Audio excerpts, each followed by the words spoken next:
Hey guys, welcome back to We'll Make It Work. In this video, we're going to be looking at the B7A4 and how to remove the stock exhaust from the exhaust hangers back here, as well as down there. Let's get into the video. All right guys, since the first clip, I've since transitioned to the garage. You're definitely going to want to pick up a pair of these before you start doing the exhaust. I tried doing it without it. It's like basically impossible. You can go on Amazon, just look up exhaust hanger removal tool. This is what will come up. Or you can go on ECS like I did. It said this one's special made for the A4, but I doubt it. So I just bought it anyway. But yeah, this is what you're going to want. Let's start it off then. The first thing you're going to want to do is get this flat end on the other side of this little kind of ring on this side, muffler side, and then the pushing side on the actual pin. So as you squeeze, it just kind of pushes that right out. Perfect. On to the next one. Same thing on this side. You're just going to take the flat piece of the hanger removal tool, slide that in there, and then just like that, we're going to squeeze it out. There's that one. Just kind of pull the rest out. You might have to kind of, move that. This is rubber or vinyl or something, so you just pull that to the side and it'll hop out. We were just back there, and now we're going to be moving on to the next clips, which is under this little plate right up here, and then another one on the other side right up there. And you can see why I'm removing this exhaust. It's very rotted the whole way through. All right, guys, very tight under here, so I'm going to put my phone down. Hopefully you're able to see what I'm doing, but I'm going to try to move my head out of the way too. Basically, that's one, right? Yeah. Boom. Fucking one hanger. Come over here. There's the second one. Fuck. Honorable mention is all the little spiders that are living under my car.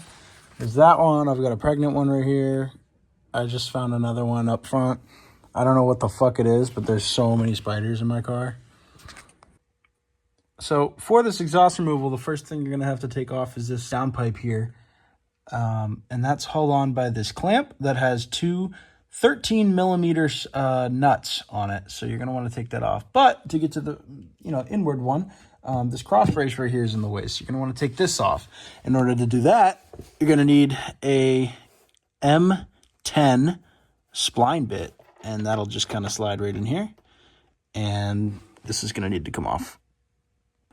Once you get those two 13 mils off, you're just going to pull the two pipes apart. So once you get your middle resonator and the back part of your exhaust off, including all the hangers, you're going to be left with this downpipe hanging down here doing nothing. So the next piece we're going to get to is right here, this assembly right here. This is another 13 and 13. We're just going to take this off so that we can get the rest of the pipe off. Okay, so basically, once you get your stock downpipe off, we're going to install the new CTS Turbo downpipe. It looks like this. Pretty nice, the flex pipe, everything here. And then it should have these three 12 millimeter, they look copper, but they're not, nuts. And it also would have come with some basically bolts, but without the top. So basically kind of just like threads. So I threaded that in. I have a gasket there. And now I'm going to tighten these down. There's the downpipe all bolted up. All three bolts are nice and tight. And then after the downpipe, the next piece is going to be your resonator. That's this kind of cylindrical piece here that goes out, has a slight bend, and then continues straight. The way I'm doing it is I have a jack holding it up for now because it's still loose. You can still spin it and everything. I'm holding it up for the time being until I figure out the optimal placement. Since it is at an angle, it does move a lot right there, like up and down. So I think right now I'm gonna leave it like, hit it and then go back a little bit. I think I'm gonna leave it like that while I'm trying to dry fit the Y pipe at the back. So that's gonna be the next part we're gonna have to get on. But I put a clamp on it right here and I tightened it a little bit. Obviously not all the way since I can still spin the pipe, but it is a lot easier to get the clamp on before you actually get the pipe on. So in other words, before you slide this piece on, slide the clamp down the downpipe just so it's out of the way, slide this pipe on, and then slide the clamp back over. That seems to be the way to do it. The next thing I got on was the Y pipe, which is down there. You can see that there's 2 pipes here, and then down there they couple into the mid pipe there with the resonator.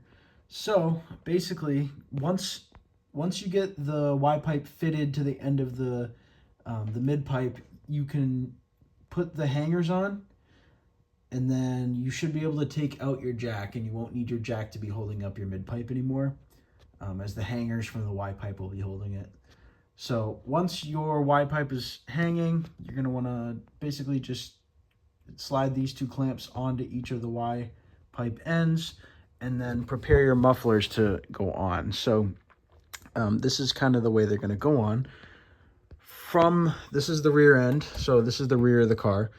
From this one, this is driver's side in the US, so left side. It goes up, forward, and then to the right, and then curves back in. These brackets in the middle, your kit will come with this small bolt and nut. Basically, both of these muffler pieces have a little bracket on them, and then once they're both on the Y pipe and you have the hangers on, they will come together, and you will use the bolt and nut to basically keep them aligned. And then after you're done with that, you just fine-tune any adjustments, and it should look and sound perfect.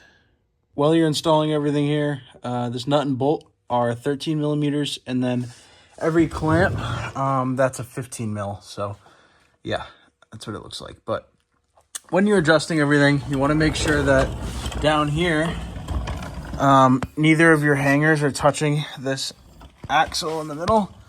So you can see there's a little gap between both of them here.